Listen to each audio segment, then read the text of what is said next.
a real life scenario, say someone that's a high income earner, they don't really know about this and they're hearing this and they go, wow, this seems like it could be massive.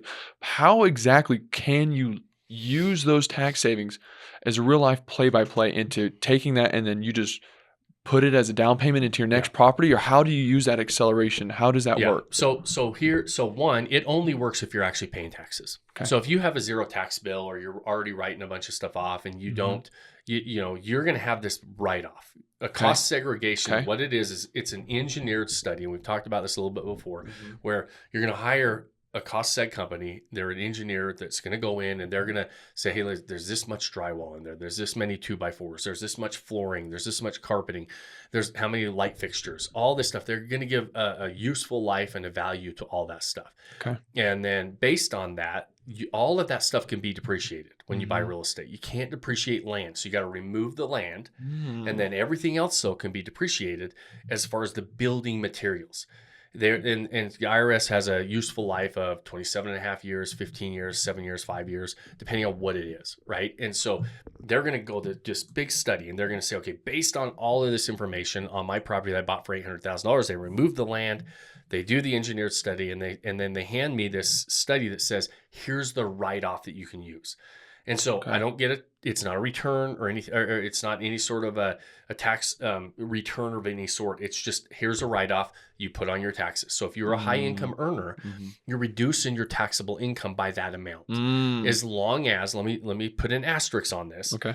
It only works with short-term rentals, and they call it the short-term rental loophole because the IRS also has buckets of income. It's got active income, it's got passive income, and it's got portfolio income. You can only take losses from each of those buckets against that type of bucket. Well, real estate's passive income. So if I have losses, which depreciation is a paper loss, I can only write it off against my passive income. So my rental income, if I have other rentals, but I can't write it off against my active income unless I'm a real estate professional.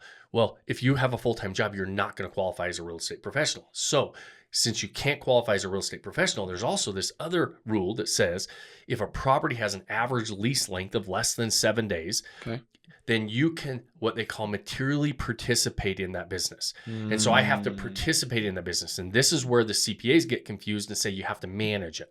Well, there's a lot of ways you can participate in a business without managing a property. And so we set up properties. We have to do all the marketing for the properties. We have to go buy all this stuff. We have to design them. We have to get them all set up. The first year that we buy a property, there's a lot more work to be done besides managing a property, especially. So the IRS says, if you materially participate, now what we will consider this passive income portfolio, this real estate, we'll consider it an active trader business.